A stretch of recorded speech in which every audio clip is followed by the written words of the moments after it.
Ka pai, morena tātou. Thank you all for joining us, either, here and now or watching the recording. Tēnā tātou. Um, I'm going to kick us off with karakia and then I'll give us a little bit of an introduction on our kaupapa for today's wānanga and introduce our little team and then we'll kick off. So me tīmata tātou te karakia. Nā io matua ko rangi nui rāua ko papatua nuku, nā rāua a tāne mahuta, a tangaroa, a tāwhiri mātia me era atu. Nā rātou ko hini ahuone, nāna ka puta te ira tangata ki te whai au ki te ao marama. Whitiora kia rangi e tui ho nei, whitiora kia papa e takoto ake nei.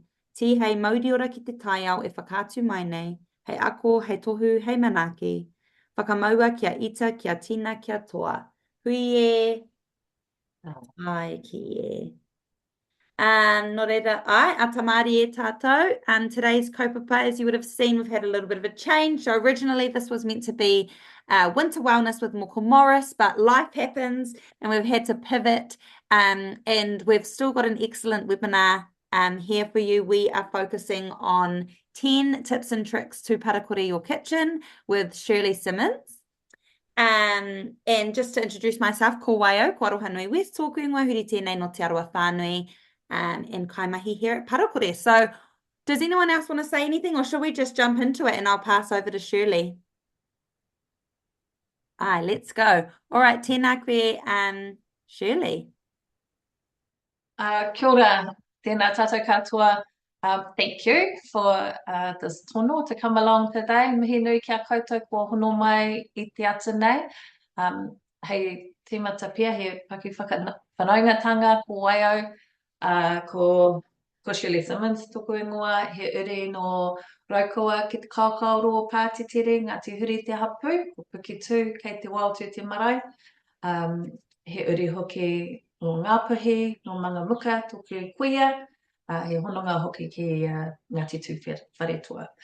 E no hana mātou ko te whānau ki Otaki, ki raro I te maru o ngā iwi e toru o te rohi nei, ko Ngāti raukawa ki te tonga, te ati ao Ngāti Toa Rangatira.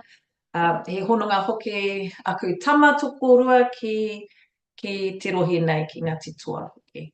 No reira, tēnā tātou katoa. It's a last minute tono at this, but I'm absolutely rapt to join in today and share some of the strategies that we have in our whānau. And also looking forward to hearing from your strategies as well. I know we'll all have tips and tricks that we can share, and all of them collectively contribute to paying homage to our atua of the kaiao and looking at ways that we can live in closer connection to our kaiao and, in a daily practice, looking at daily practice ways that we can do these things. So thanks to an late night email from Tony last night and sort of going back and forth, a discussion about what can we do. We thought we'd look at some tips and tricks how to parakore your kitchen. And I thought, well, I reflected on some of the things that we do, and I thought, yes, a lot of them are, the aim is to reduce some of the waste that comes through our house. We have a very active kitchen, like most households. We have some good eaters in the whānau. I have 2 teenage boys who basically engulf food at this stage. So, a lot comes through our wharepai here, and I think it's a good space to reflect on what we can do. So I thought about some of the things that we do and keen to share some of those, but also keen to hear from some of your strategies as well. So feel free to sing out. I realise we're a small rōpū today, but also keen to hear from the wider parakore whānau if you've got any suggestions and so on. So if I look over my shoulder, I've actually written on my fridge my guidelines for some of the tips I thought I'll bring up today. So in no sort of order at all, these are some of the things that our household does. Over the years, we've trialed a lot of things. Some of the new tikanga stick, some of them don't. Some of them depend on what you have access to nearby. in your hapori, in your community. And by that, for example, I mean, we moved house about 2 years ago now. And in our previous wharea, we had access to a farm just down the road that I would pass every day. So it was really convenient to drop in, fill our milk bottles, get local farm kai. We don't have that ready access here. There is a place just out of the township where you can fill your milk bottles and so on and get locally grown eggs, but it means going out of your way. So you're like, you've got to balance out these choices sometimes. I'm like, yes, I want to buy milk in bottles rather than plastic, but I have to drive to get there. So, what's the choice that has the least impact on our taiao? Sometimes there are trade-offs too. So I'm really conscious of that. We don't all have access to some of the things that help us live as waste-free as possible, as consciously close to the taiao as possible. So it really depends what suits our own individual situation. And I was reflecting again last night. I thought it also depends on our energy levels, because the reality is sometimes, life's busy. Sometimes we just go with convenience, and we know convenience is what draws us in the direction of the capitalist structures. We have to be gentle in ourselves, and when and where we can, choose the options that connect us closer to our taiao. So some of them that we do in our household, and I've kind of been looking forward to sharing this particular one with you. So eggshells, it seems like a really small and simple thing, but one of the things we do is we have a system for our eggshells. So I'm just going to grab, I've got a giant jar of eggshells down here. I've been looking forward to showing you. So we have chickens. At the moment, we've got just 3. In winter, they stop laying. So we purchase our eggs from the local farm where we can, or just basically the supermarket where we can. We try and reuse and recycle the containers, the egg containers, these things. So the farm that we get our eggs from takes them back and uses them again. And if all else fails, they go into the compost. But the eggshells themselves are quite a taonga for the mara and for a number of other things. So I'll show you our giant jar. This is probably about 6 months worth. And what we do in our household, whenever eggs used, honestly, it goes through the dishwash water when we're washing our dishes. They get a rinse, the eggshells get a rinse, and then they sit on the windowsill. If I can turn this laptop, you'll see our little collection on the windowsill, I think. I'm not sure what you can see actually. But they sit on the windowsill, which is a bit of a sun trap. They dry out, then they end up in here. We crush them down and then do a number of things with them. My favorite thing basically is to put them in a bowl and feed them back to the chickens, where they literally go to make more eggshells. So that's I think a perfect example of a closed loop system, albeit a kind of a small aspect of our kitchen, eggshells, but a good closed loop system. So we get the eggs and the eggshells from the chickens, use the eggs, obviously, dry them out, and then they go back to the chickens. I've got a cat trying to get in the door. Aloha. While you do that, Shirley, I might ask a clarifying question. Did you say that you put your eggshells through the dishwasher? Oh, aloha mai. Not the dishwasher, through the sink. Oh, okay. So you rinse them. Yeah. So they get a rinse. And the reason for that is, it takes that last little egg off the inside of the shell. My key reason for washing them is because sometimes if you give them to the chickens unwashed, then they get a taste for the egg itself rather than the shell. And then they can be more likely to crush and eat their own eggs. So it's one of the reasons why we rinse them. The other one is just so they don't sort of, you don't have residue kai on them, and they could get manky sitting around in the giant jar. For whānau without chickens, because I would love to have chickens, but I don't currently have chickens. I also save my eggshells, and I largely bury them into my garden because they're really rich in like calcium and all of those minerals which feed the garden. I also put them around fruit trees and things, put them in the compost. And lately I've been getting into making, is it kefir? I'm not very good at saying it, but I've been getting into making kefir, and you actually can feed your grains of your kefir, you can feed them eggshells very in very small quantities, but that's another way that I've been using them, just if that's helpful to anyone on the call or anyone watching the recording. That's some other alternate ways we can use our eggshells. Yeah, that's fascinating that you can feed them to a kefir. Yeah, because the other thing I do, like you say, is feed them to the garden. I have heard where people, I haven't tried this at all, but dissolve them or just because there's a lot of calcium in them, which is really important, especially for your leafy greens in the garden. Um, and I think there's a way you can dissolve them using maybe something like apple cider vinegar to disperse the calcium in them. Haven't tried it, keen to hear from anyone who has. They're a great snail deterrent as well. So if you put them thick around your baby seedlings, snails don't like them. My So sister that's also feeds eggshells to her dog randomly. Like when she feeds him, she'll break up some yeah, eggshells in there because of the calcium. It's yeah, good yeah. for them, and he's not fussy because he's a lab, so he eats anything. But if you Right. had chickens, you probably wouldn't want to do that for the same reason that you mentioned. Um, Yeah, yeah. That's an interesting one too. We do have a dog who eats anything, so I could try that. And she chomps through bones, so an eggshell will be easy as for her.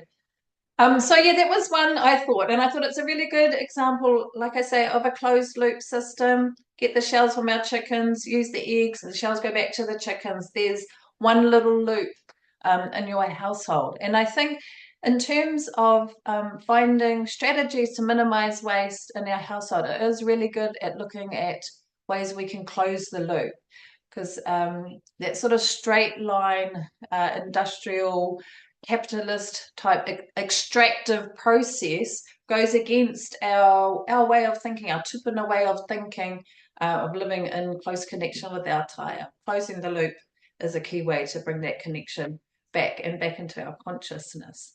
So that was eggshells. The other one, which is probably kind of an easy one. So we haven't used plastic wrap for many years. I used to think it was a wonderful thing, you cover everything in plastic and no spill, no flies get in, etc., etc. But phased it out many years ago, and now it's just sort of natural to not use it.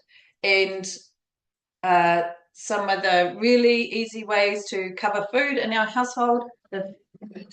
Um, we have, for example, leftovers, quite literally, plate on top and in the fridge. You save that plastic, you save that cost, and it's just so easy. Just so easy. If I go to our fridge, oh. Okay.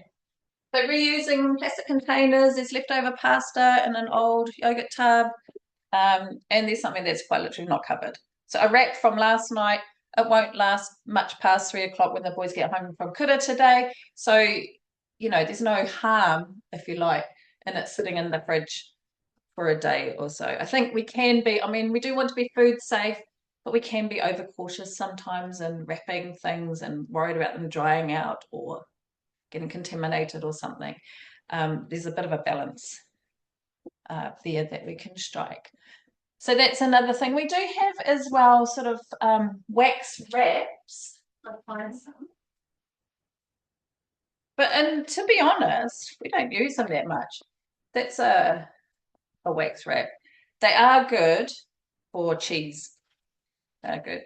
I do use them for cheese. So your cheese doesn't go hard and dry out. And actually the other thing I have got in that drawer, these I got from a market. Somebody's hand sewn them, but they're like the little stretchy covers. They're fabulous for on and such cool happy pattern. A number of sizes of those. So that was my second thought in terms of parakore tips, really consciously thinking about what we might use to cover our kai, using plastic container, click-clack containers, lunch boxes, and so on for takeaways, and just using what's at hand rather than reaching for something that's plastic. And a lot of these tips save us money, is a key thing too.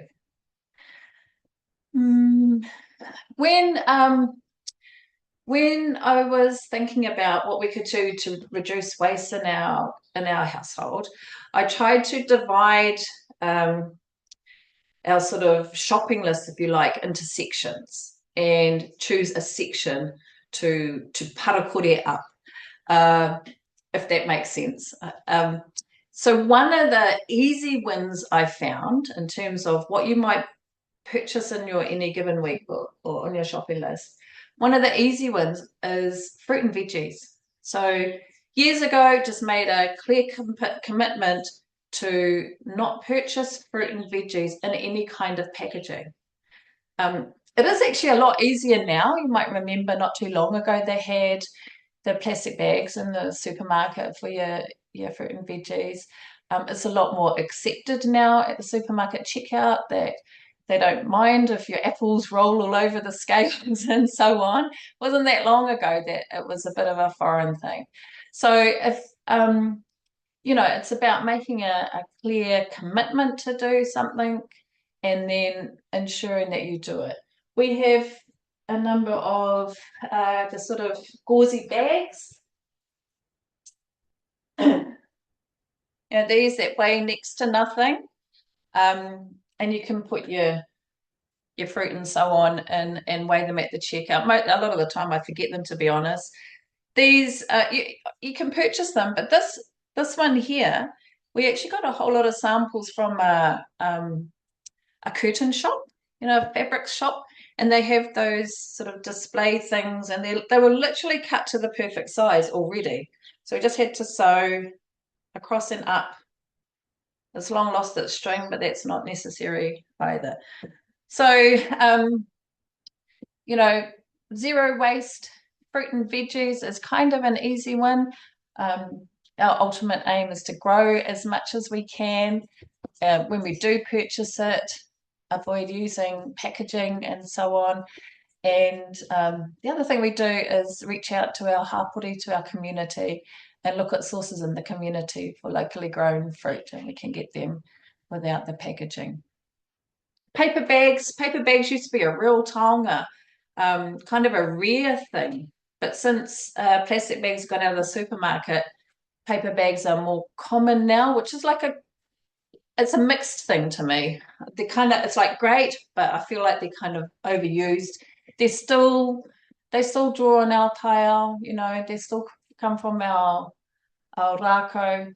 I try to use them, minimize using them, and when we do get them, they get used and reused and reused. So a mixed thing, paper bags. The best thing is to use a packaging that can be reused again, a bag, a cloth bag or something like that.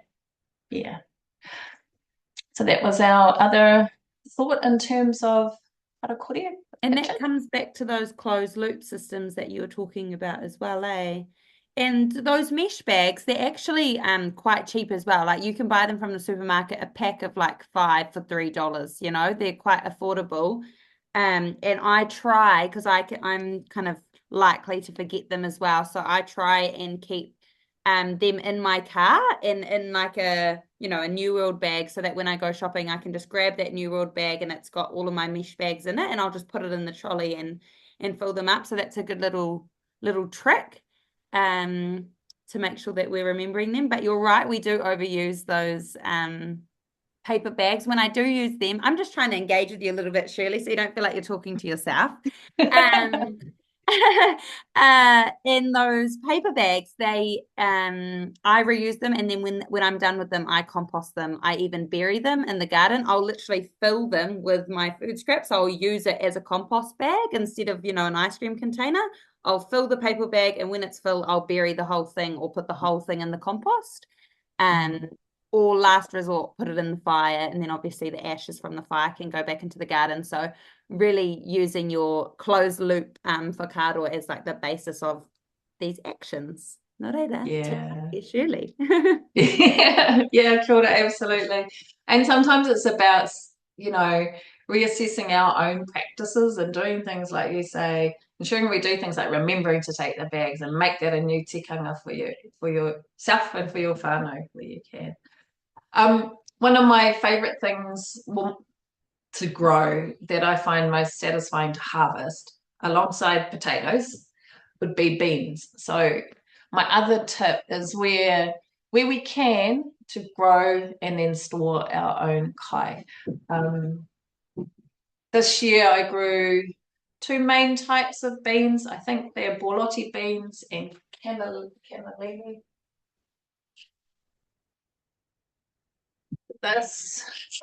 All that came from, I don't know, maybe 3 or 4 plants. They're really satisfying to grow. They're really satisfying to shell. They're easy to grow, and there's something that's really prolific. If you've got a space, you can grow them up a wall or a fence or something like that. And the other thing is they'll keep, you dry them out, jar them up, they'll keep for literally years. They'll keep for years in there. And then when you come to use them, you soak them overnight usually, then boil them till they're cooked, and then you can put them in your, I don't know, your chili beans, if you have chili beans, or soups or stews or anything like that. And you can also gift them as kākano or just replant them next year. They have a really long shelf life in terms of a kai, but also as a kākano for regrowing beans. So Do you put them in, like, what do you mainly eat them with? one of my favorite things in winter is a bean stew. And so I've got a whole heap of different types of beans. You just soak them, boil them, like I say, and then you mix them with tomatoes and onions and spices. It's somewhere between a soup and a stew. You could soak them, cook them, and then whiz them up and make like what do you call it? Falafel. You know, falafel. Mostly chickpeas are used for falafel, but any beans can be used. Really, just a child home from the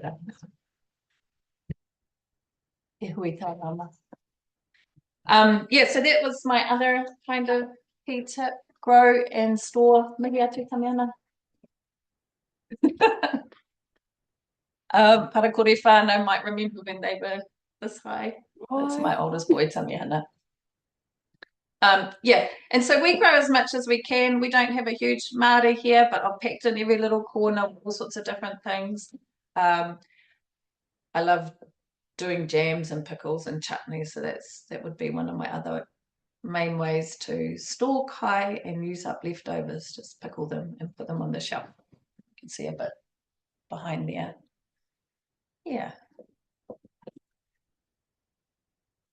So a key focus and really critical at this time, we're all really aware of what's going on in our political climate at an international level as well, and the pressures that it's putting on our whānau and communities. And I know a lot of our whānau moving even more so towards some of these practices, such as growing kai. You have 0 food miles if you're growing in your backyard or in your local hapori, and reaching out to your community to do those exchanges as well. I think they're really important at this time in particular, as it was, we saw a rise in these sort of activities too over the COVID lockdowns and so on. So yeah, grow and store, literally my favorite things to do. So the other one I thought I would share today is around cleaning products. And so I think this was a suggestion from Tony around having a portal on making our own cleaning products. So I thought I'll show some that we kind of make, but also again our closed loop systems that we have in our household. And I don't know if I can just turn this because I set them up over here. Okay, I think you can see that. Yep, we can see. Not missing out. So spray and wipes Yeah, real easy. I've got a glass bottle there. We had this for years. You see the sticker's faded. It's so old. Sometimes the plastic things stop working and so on. You need to replace it. Bin in and places like that are great for these. But to make a spray and wipe that does all your surfaces and so on, literally just fill it with water and then put a squirt of dishwash in it. Easy. Honestly, it must cost about 3 cents a bottle. And you have no plastic tub. The other thing I really like about it is it doesn't have those really strong smells that you get with some of the ones that you buy off the supermarket shelf. But the best thing is it's reusable, it's glass, it's really cheap, and I don't know, you can't fault it. You just spray, wipe. So all the kitchen surfaces, anything you need cleaned. I've got one for our kitchen and one for our bathroom that does those spaces as well. I have the Um, exact same thing, and I just add a dash of vinegar into it as well. So I do a bit of yeah, a 50-50 white vinegar and dishwashing liquid. And I personally use the Eco Store dishwashing liquid, which works well, and I can refill that from bin. yeah, exactly. So there, we've got the same system then. I'm just going to turn this because I've got sun reflection things going on. So we must have the same system. So that's our spray and wipe. There's our dishwash, which is for the spray and wipe, but also for the dishes. And this will refill. So here's our closed loop. So in any given week, we might use maybe 2 weeks to use up one of these. It gets refilled by this. I don't know, we might go through one of these 2 or 3 times a year. And then when this is empty, I take this back to bin in and refill it. So that's our, kind of key cleaning system. All these things that are there in the screen at the moment get reused again and again and again. And we literally, from this one cleaning closed loop, generate no new plastic coming through our household. So I think that's another really good example of a closed loop. We do the same with the dishwash powder. Here's our, go through one of those, I don't know, every 3 weeks, and one of those every, I don't really keep track, but maybe three months. I might visit bin in for the soapy things 2 or 3 times a year. So that's not too bad. We have one for the laundry, and like you say, white vinegar. White vinegar is great for, it's on there. That's one. And this is a super strong white vinegar, so not your average one, double strength. So it lasts longer, basically. Because the white vinegar Yeah. also is really good in the washing machine, or at least we use it in the washing machine because it deodorizes. So instead of like a fabric softener, we would use a capful of white vinegar. So that's just another handy tip. Yeah, I've heard it's great too for the dishwasher. If you have a dishwasher, you can put it in as a rinse. Great for heaps of things. Windows, good for washing windows. Yeah. So remember earlier I talked about the different sections of your sort of shopping that you can parakore up, and the veggies, fruit and veggies was one example. I think another good example is your cleaning products. So you can do a reassessment of all the cleaning products you use and find ways that you can close loops in there, like some of these examples that we've shared just now. It's also really Um, cool too because if you're cleaning a lot, like you are breathing in a lot of those chemicals. And so when you use kind of natural products that you make yourself, you can be aware of what's in those products. And yeah. yeah, so that's another kind of benefit of using these homemade solutions. You know that you're only breathing in white vinegar, and Eco Store are generally really good with their ingredients list. Mm. It's pretty simple to follow. So if you're using their dishwashing liquid and their powder and then white vinegar, you can be pretty assured that it's safe. Yeah, yeah, absolutely. The other cleaning product that we haven't mentioned yet is baking soda. Great stuff, and I'll buy that in a big jar sometimes from bin in as well. But you can literally make a paste, and this my one's gone dry. I don't know if you can quite see that. You can hear it's dry. But that's just a paste of baking soda and water. And to refresh it, because it's gone dry, I would add more water and give it a bit of a stir with a teaspoon. You just make a paste. I have no set quantities. You just make it till it looks right. And you can use that as kind of where you need a real scouring, where you might normally use Jif, our old school Jif, like on the bath and stuff like that. So it's great in that way as well. Good old baking soda. And like you say, minimal harmful chemicals, really. Yeah, cool. And cleaning the sink. I'm not trying to steal your shine right No, now, it's really. I'm good. kind of wowing it with you and make sure you feel heard and listened to and not alone. Yeah, the baking soda in the sink I really like that. When you scrub the sink, I just pour it into the sink, use a scouring cloth, and then I pour a little bit of white vinegar on top and it dissolves it. And it feels like it gives it a really good clean. So you're speaking my language. I love a clean sink. Yeah, absolutely. Yeah, make those. Remember when you were kids, or when my kids were kids, we used to make those little volcanoes with baking soda and vinegar. So yeah, make a little one of those volcanoes in your sink to give it a good clean. Yeah, absolutely. And like I say, the key thing is finding those closed loop systems, finding the ones that work for you and your whānau. It really depends, like I said, what you have access to. Our nearest bin in here in Otaki is in Paraparaumu, which is about a 15-minute drive away. So while I do like bin in and, places that you can buy package-free stuff, I do have to kind of work it in with what's convenient, and I save up our bin and stuff until I have a trip down to Paraparaumu that I need to do anyway. So again, thinking of those trade-offs and what works in with your whānau and your system at home. Or your marae, or your workplace, or wherever it might be that you're thinking of incorporating some of these tips. I'm looking at my list. Oh, something I've been doing recently, right? And I'd like to grow a whole lot of different herbs, and in particular mint, and different types of mint. But I've been growing them in the last year or two for the purpose of tea, and really easy to do.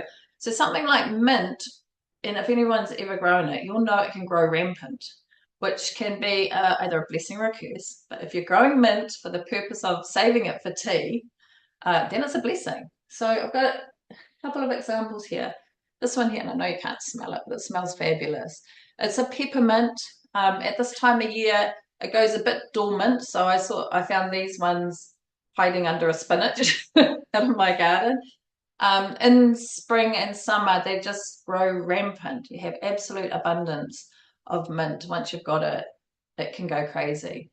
So, and growing and storing herbs like this for the purpose of tea is really easy. You literally just let it grow rampant, harvest it nice and clean, hang it up somewhere, aerated to dry, and then you've got your peppermint tea.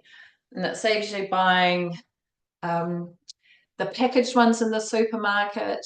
It's way cheaper, like it literally costs 0 cents once you get it going, and saves you the tea bags that they often come in, which are plastic.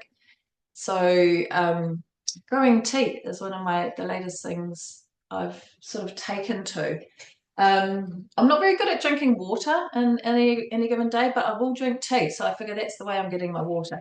Another one of my favorite things, my favorite smells, is lemon verbena. Again, I know you can't smell it, which is a shame because it's fabulous stuff. It grows like a big scruffy tree, shrubby tree, but the best kind of lemony smell.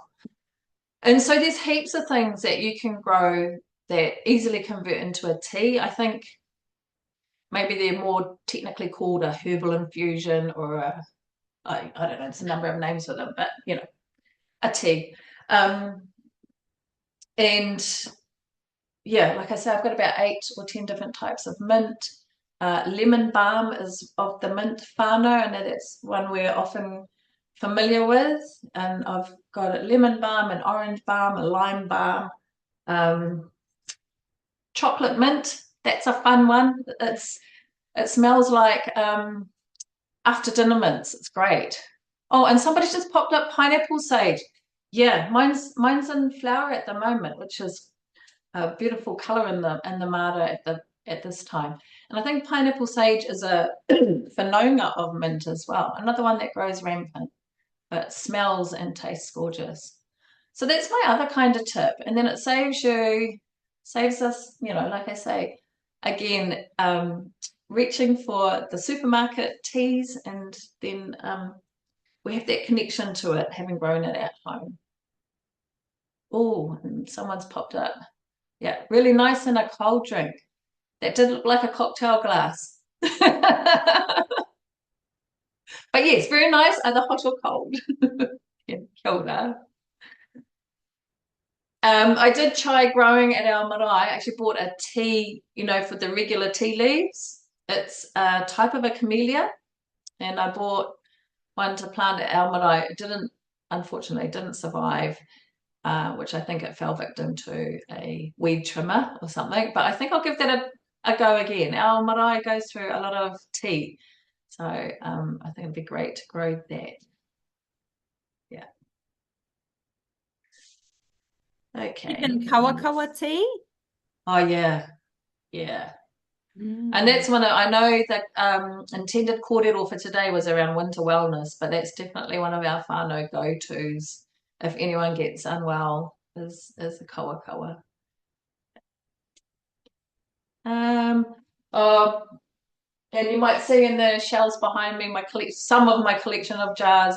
So one of my other tips is around saving jars. If you think about the process that is undertaken to make glass, the digging of our sands to mine silica, the destruction of areas of papatūānuku for this process, all the transport that's required, and the impacts on the pāiao from all the transport to transport those materials to the place where you make jars, bottles, glasses, and then we use it. So this was a aioli by the looks of it, and then we might use it once. And yes, I know the option is there's an option for recycling, but I always think it's so destructive. They go to the recycling place, they get smashed right down again, and then built up into a jar again. So it is an option. I think not the best option, but what we try to do in our household is reuse them. I get a bit obsessed by jars. Reuse them as much as possible. And I'm going to share with you one of my big tips, because as you see, what I'm trying to do here is remove the label. So one of my pet peeves and my big tips, it's great, they go together. My pet peeve is labels that can't come off easily. But a tip for removing them, right? This is using household stuff. So in this jar, and it literally says oil stroke soda for removing labels, because of my jar obsession, I do it quite often. It's just a mixture of, it's not stirring very easily. It's a mixture of good old baking soda and then just cooking oil, right? And you mix it up and make a funny little paste. And to remove labels from jars, but also that residue that comes, that's left behind sometimes after you get the label off. It's a messy process. So what I'll do is lay out some newspaper, save up a whole lot of jars, lay out some newspaper, lay them down, spread that paste on it. I'm not going to do it now because it's messy. Spread the paste on it, let it sit there for a while, and then it'll scrub off easy as. So I was really wrecked when I found this tip, which was actually not that long ago, after all my years of saving jars.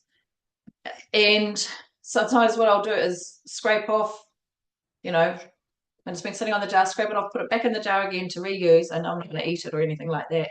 So we can reuse it as many times as we like.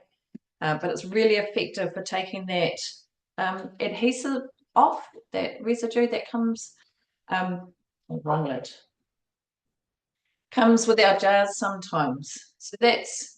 So what we do, I'm looking at the shelf that you can't see that's behind the screen, which is also laden with jars.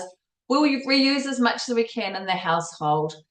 We do recycle some when we have an overflow, but I'll try and I have a banana box set up in the garage for any like this that I know we won't reuse, remove the labels, give it a good thorough clean, and it goes to the op shop.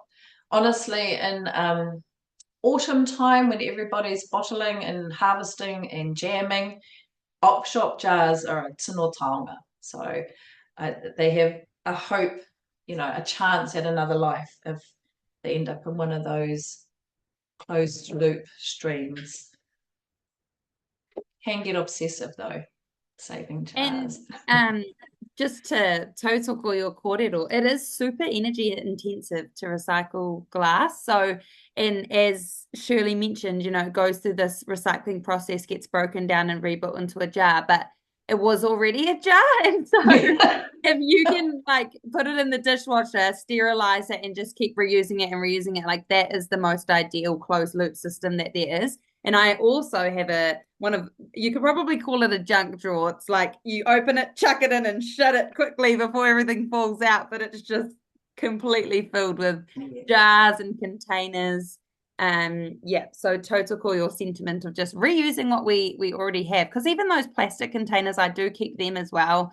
Like I like to buy kimchi, and sometimes they come in those plastic bottles, but they come in really handy to reuse in lunch boxes or for leftovers and things. So just reusing, what we've already got. Love that one. Love that tip. Yeah, absolutely. Like you say, it already was a jar. It does seem really destructive, that whole process of smashing it down and building it up again. Awesome. Few more tips that I thought of, and I hope nobody's counting because there's 10-ish, more or less. And this is good timing. Like I say, we're prepping to go on the ferry tomorrow. When we travel, I always try and take a bit of a travel kit. And we've got this we've had for years. So this is a little fancy bag with our cutlery in it and bits and pieces. Really handy. I mean, you don't need the fancy bag, but just a collection that you can take with you in the car. We'll take that, water bottles, of course, cups, largely for the boys and their drinks and so on. And yes, I'm a self-confessed coffee addict. I've been through lots of coffee cups over the years. They're really expensive to buy new, and I always try and avoid buying new anyway. They do come up in the op shops, like I think I've got these with a lid. But and this is my other tip. Here's a lid. Those you'll be familiar with these. But what I've found works best for me is a jar. Which ties in with my obsession with jars. So for takeaway coffees, I've just converted to using a screw top jar. That's a jam jar. I think it's a Craig's shape. That I really like the Pix size and shape as well. This one fits nicely in the cup holder in the car. It's great because it's spill proof, So when you finish your coffee, I don't know if any of you have ever done this or do this regularly like I have in the past. When you finish with your coffee cup, you pop it in your bag and it leaks everywhere, and then you have a coffee scented bag for ages until you get around to cleaning it. This prevents all that. So you finish your coffee, there's always a little dribble in there, screw the lid on, and it's not going to leak. So that's my number one tip. I've completely converted to just using jars now. It's really handy. And what's the response like? I'm yes, assuming that you buy your coffees, it sounds like. So what's their response when you give them a jar? yeah, that's a good question. I was just going to say the biggest question around the jars is will they crack? My answer is no, they won't. Because the reality is, so that's one of those, I think it's called Joico or something. To buy one of these new, which I didn't, it's an op shop one, but they're around $30 or $40 maybe. They're ridiculously expensive. It's You the can find them same. very, very easily at the op shop for anyone listening. Yeah, I would totally. totally recommend not buying new. They're everywhere at the op shop. Yeah, you're totally right. So this was a $2 one from the op shop. Would have been 30 odd dollars new. Same material as your jam jar. The reality is the same material. But I have just once, when I think about it actually, came come across a situation where they were reluctant to fill the jam jar because they were worried it would crack. But mostly people are like, oh, that's really cute. We've got a jar. So mostly a positive response. Yeah, so that's my other tip. It's a little travel kit, so avoids using takeaway stuff. Um, yeah, a lot of people do as well. Couple more because I'm conscious of the time. So another precious taonga is our water. So we look at ways of saving water. Like for example, in our kitchen, if we're washing veggies, I've got a little plastic tub that sits in the. I'm going to lift it out. It's got water in it. You know, one of these that sits in the sink, so you can wash your veggies and then tip the water on the garden. The other thing at this time of year is we're a household that loves hot water bottles. No electric lamps, we have hot water bottles. And so and I've just brought it in because we're coming into winter. I literally keep one of these in the kitchen. So the next morning or whenever we're emptying the hotties, they get emptied into that. And then that water, double checking that it's cool, it goes to water our flower mara out in the front garden. We do keep a kind of division between what's for purposes of kai in the mara and also for compost as well, and what might come from the tinana. So for our household, I'm happy to put that on my puti. Not I probably wouldn't use it for our kai, but just an example again of I guess a closed loop system in regards to using, being conscious of our use of why. I think that the whole drain system that we use is real momo. We flush a whole lot of good water down the drain, literally. So trying to find ways that we can conserve and reuse water where we can is a top tip. My other thought was around, and I mentioned it earlier, connecting to community. So again, when we moved here 2 years ago and we moved from quite a big mara and orchard and so on, we've got a smaller one here. I'm like, oh, we've only got 2 feijoa trees. We're totally going to eat every single feijoa that comes off those 2 trees and be wanting for more. And at that time of year in the hapori, feijoa trees are laden. So reaching out to the community and see where you might be able to share, swap. We've got some fabulous informal exchanges that go on here. We've got good active Facebook pages. And a number of times I've thrown out to the hapori, and when I know it's harvest time for a certain fruit, and been really fortunate to receive bags of fruit, and I'll return some of that as jams or pickles or whatever. So you have that element of to that exchange in your hapori as well. And I think it's really important too for building those community connections. Our hapori is so important. I might have come to all my tips except my final one, which we probably know and we've mentioned already. And one of my favorite things is composting. So all our food, we have I suppose a zero food waste household. Between the chickens and the compost, everything goes back to the whenua one way or another. But composting, and you don't need a huge space to do it. You can, like was mentioned earlier, literally just dig a hole, pop your peelings, your veggie scraps, and so on in the hole, cover it up. It's a great way for returning, these taonga that came from the whenua, returning them back to the whenua, but also in a way that is, when you're making compost, you're returning it back to the whenua in a way that enhances the mauri of the whenua. So many things we do are detrimental to our taiao. I think compost is a really good example of a process that will enhance the taiao in return. So I'm a huge advocate for composting.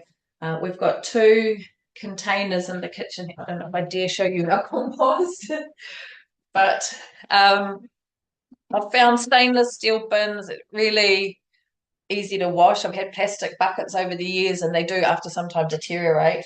But got all our peelings in there, got a compostable takeaway tub, potato peelings and so on.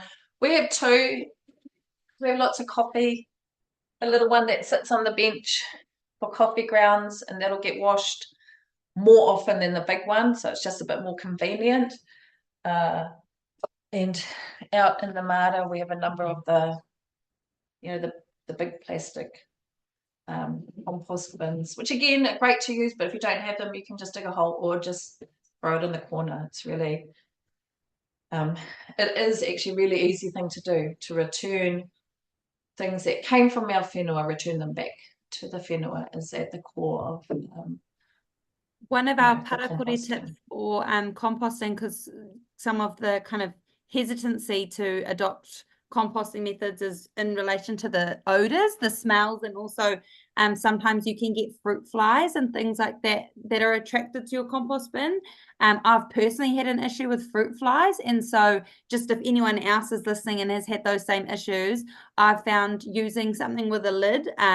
So sometimes I will just use an ice cream container because I can cover it with that lid, and I might even put it in the fridge, especially in summer when it's likely to kind of break down a lot quicker and smell a lot quicker. I might just leave that in the fridge or in a cupboard, even like under the sink, so that it's not super accessible to flies and things like that. Someone said, thank you, I'm looking to upgrade my plastic bucket. I've been following a month-long facilitated food appreciation movement called Every Bite. So we've promoted the Every Bite kaupapa on our socials, but for anyone listening, that's an awesome one to be a part of, and they always share really handy tips and tricks around reducing kai waste. And just in the interest of time, I might just summarize some of your points really quickly, Shirley. I've been taking notes, and I actually think I'll make a social post based on these recommendations that you've given as well, because they're really handy. So I'll just zip through them, have a system for your eggshells. Lots of whānau go through a lot of eggs. No cling film, so we can just cover leftovers with a plate, reuse containers, wax wrap, silicone covers. Not purchasing fruit and veggies in packaging. We can use mesh bags. We can buy local. We can grow our own, or we can purchase these as loose items. Cleaning products, good old white vinegar, dishwashing liquid, and baking soda do the trick. We don't need to always buy, toxic chemicals in plastic bottles. Tea, it's really cheap and easy to make our own loose tea leaves out of things like mint and kawakawa. Save your jars. Glass is a precious resource, and it's energy intensive to recycle. Have a traveling cutlery kit, which can just look like a collection of old camping utensils, anything like that you can store in some form of in fabric or a jar or whatever that you can just keep handy in the car. I keep mine in the glove box. It's just wrapped in like a tea towel, so whenever you're never caught without it. And same goes with like coffee cups, and you can even use a jar as a coffee cup. Saving water, just remembering that water is a taonga. Connecting to community, which is actually my favorite point of this whole presentation. I think it is so, so, so important, especially as Shirley mentioned, with just really turbulent times at the moment. Big tech is not here to save us, e te whānau. I'm just going to say it. It is our community that will save us. It is the relationships that we foster within our hapu, within our iwi, with our neighbours, knowing that we will check on each other, and that that aroha is reciprocated. Whenever we have excess kai, we always go to our neighbours, and likewise vice versa, they give it back to us. And so we know that even if this industrial food system crumbles and falls tomorrow, we have a system, a community that is here to help each other. And I'm personally seeing the rise of bartering and swaps and even trading skills on our local notice board, which is really cool to see. Like someone posted, I'm a mechanic. Does anyone have any of XYZ? And I'll trade you with some, time on your car. And I just thought that was awesome to see that strength building within our communities. And lastly, composting and returning goodness to the whenua. Sorry, that was a bit of a lengthy summary. Any final kupu before I close us with karakia? No, but yes. Thank you. The other thing I was going to do, because you said you love demonstrations, but I'm not going to because we're out of time, but show a couple of our favorite ways to use up leftovers, but I'll just share the little list I had. My favorite way for using up leftovers is about 6 different recipes. One is throw things in a quiche, whisked egg, cheese on top, bung it in the oven. There's all your leftovers done. Pancakes. I can hide lots of things in a pancake. My kids will eat them. Yesterday's porridge goes in a pancake. That yogurt that nobody's going to eat, pancake. That brown banana, pancake. So pasta, same theory as the quiche. Pasta's a great, throw anything in it, cheese on top, it'll get eaten. Stir fry. Smoothies, using up fruit that's gone past its best. Smoothies.